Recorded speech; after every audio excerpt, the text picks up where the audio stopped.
মা হাজেরার সম্মান দিল রে মান, নাকে কানে মা বোনের আছে তা প্রমাণ। পেল নারী জাত হাজেরা সুন্নাত, হিন্দু মুসলমান সুন্নাতে দেয় জান।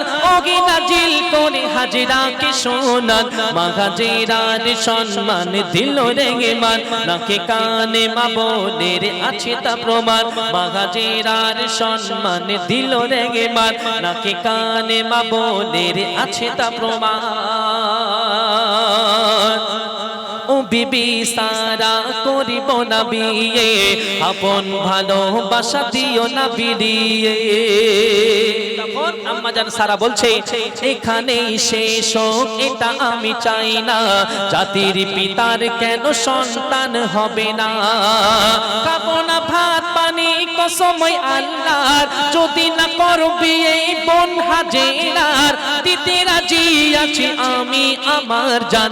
মা হাজেরার সম্মান দিল রে মান, নাকে কানে মা বোনের আছে তা প্রমাণ। যখন বউ এমন কসম দিল, স্বামী বাধ্যতামূলক বিয়ে করতে রাজি হচ্ছে। দেখুন দিয়েছো যা কসম ও বিবি সারা, করিতে বাধ্য আমি করিতে বাধ্য আমি বিয়ে হাজেরা।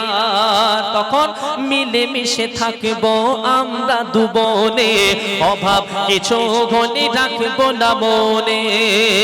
মেটাতে পারবো না আমি যে ঋণ রেখেছো মান বিয়ে করে ইব্রাহিম, দোয়া করি খোদা সন্তান দিও দান। মা হাজেরার সম্মান দিল রে মান, নাকে কানে মা বোনের আছে তা প্রমাণ। আচ্ছা এই গল্পটা শুনছো, একটা প্রশ্ন করি জবাব দাও।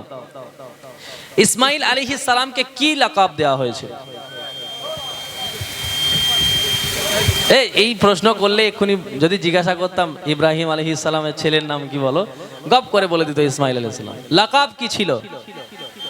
হ্যাঁ, ইব্রাহিম নবীর লাকাব ছিল খলিলুল্লাহ। ইসমাইল নবীর লাকাব কি ছিল? এদিক থেকে বলবেন কি হয়েছে, কেউ বলবেন না? দেখো কাণ্ড।